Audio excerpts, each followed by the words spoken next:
And joining us right now is Trump Organization Executive Vice President Donald Trump Jr. Good to see you, Don. Thanks so much for joining us. So it does seem a little weird that the delegates really are, at the end of the day, the ones who choose the nominee, but that's been the case for a long time. Yeah, you know, I think it's probably time to change that. I mean, when you have a system where people, the GOP, they put you through God knows how many debates, and people have been vested in this thing for a year now. They're into it. You got to watch this. You got to watch this. And then at the end of the day, they make their decision. And guess what? It doesn't mean anything.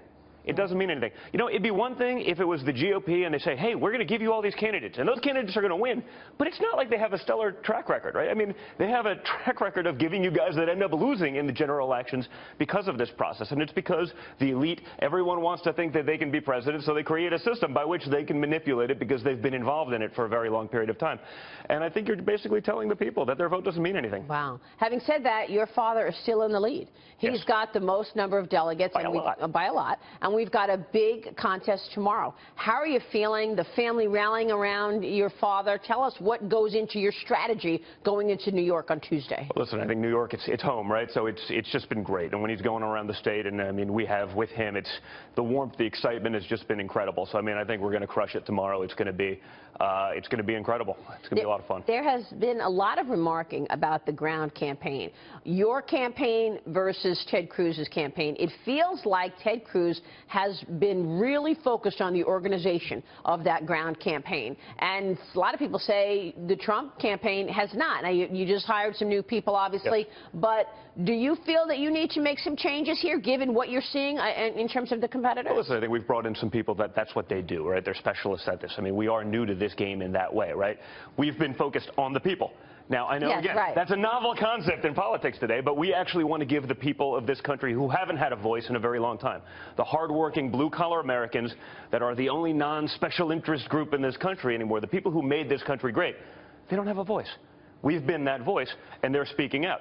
We're going to work on the delegate game and get that up as well. And, you know, those people, I think, in the end, will hopefully see that, hey, you want to give the people what they want, or there's going to be a total revolt in the GOP. You've had a big leadership presence for the Trump Organization in terms of the international expansion. Yes. You oversaw Scotland and the expansion in terms of the golf course there. You oversaw a number of developments in Europe, in Asia. Do you feel the need to mend fences in any way, given the commentary out there, like, for example, we know what was going on with the vote in Scotland. They were debating whether or not to have your father even enter the country again. So where are you in terms of that? Honestly, not really. I mean, our partners, and again, I'm doing deals in India. I'm doing deals in Indonesia, right? We're doing deals in the Middle East.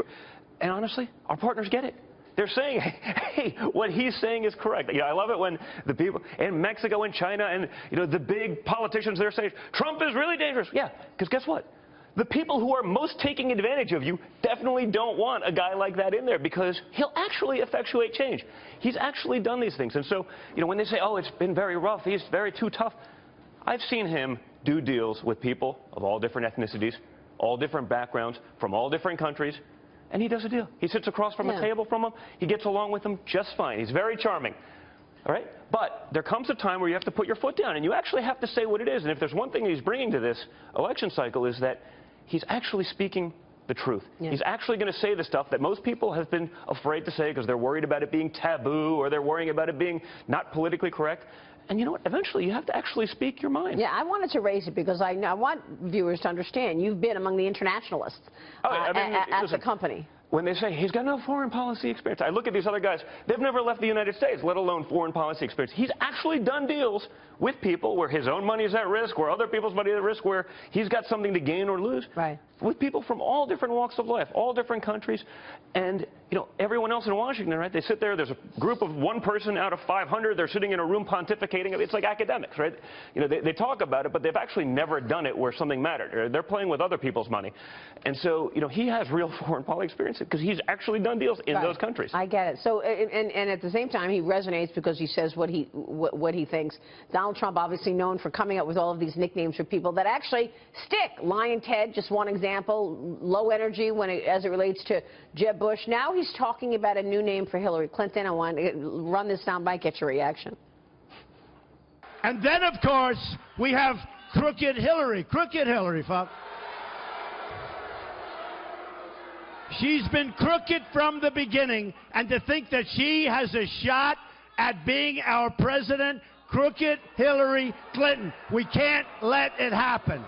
Did he talk to the family when he was coming out with these names? Was this a surprise to you, or were you expecting him to come out with Crooked Hillary? No, total surprise to me. Yeah. But, you know, at the same time, I think it fits. And these nicknames stick because there's so much truth behind them when you really look at it. I mean, Lion Ted is a classic. I mean, he'll say one thing to one group, one thing to another. He's always hold the Bible up, then he puts it up and tells you whatever you want to hear and goes and does the opposite. You know, with Hillary, I'm a pretty good student of mathematics, right? There is no statistical possibility that given all of the controversies surrounding her, that nothing is true, that there's none of this stuff there. But because she's such a big part of the system and such a part of the Democratic machine, you know, we get away with it. Of course, Loretta Lynch, who we placed in the office, is she going to prosecute? Probably not, because it's their people. You know, you have a system that is very stacked and rigged to benefit the people who are in that kind of power. And that's what prevents other people who are outsiders of politics from ever playing in that game, because they don't have that Rolodex. Having said that, Hillary Clinton has the experience of being First Lady, Senator, and obviously Secretary of State. When he's up there, if he is the nominee, when he's up there in a general election debate against Hillary Clinton, what is his strategy to make the people and a perception out there that he would be a better president than Hillary Clinton? Well, why don't we talk about all those track records, right? We'll talk about her as Secretary of State. What about the people she left behind in Benghazi? By the way, Mark Geist, you know, who endorsed us, was one of those people. I've got to spend a lot of time with him. He's become a good friend of mine. I mean, you're leaving Americans in battlegrounds and just, you know, I'm too lazy to take the phone call at 2 o'clock in the morning. Is that someone you want running your country? Yeah. I mean, he's not going to talk about anything other than the facts. Fair point. Bring up the facts. I know New York is home for you, so tomorrow you're feeling real good about it, and you're still in the lead. But the following Tuesday, you've got Connecticut, Delaware, Maryland, Pennsylvania, Rhode Island primaries, and then, as we know, beyond that is New Jersey, and then California on June 7th. What's the strategy going into all these very important states? It's quite simple. We're going to win. We're just going to go in there and win. But no, we're going to keep doing what we're going to do. We're going to speak to the people. We're going to give them the voice that they want, and they're going to turn up and show up and vote for us, which is what they've done. You know, it's been really a landslide when you talk about the number of voters that have come out for us, the people that we've brought to the GOP, all of these things. And yet, you know, they don't want to embrace that because, again, the little cadre, the little clique that they formed in D.C. where everyone works for everyone else and then everyone works for someone else and everyone's been someone's boss as well as employee. You know, they see that and they see Trump coming in here and say, wow, this guy's going to change the game. I may not have a cush job in this administration. You know, hopefully the people are starting to see that, and that's why they're turning out. Yeah, you're really shaking it up, and obviously voter output and voter count is there. Donald, good to see you. Great to see you, Maria. Thank you so much for joining us. We'll be watching. Donald Trump Jr. there.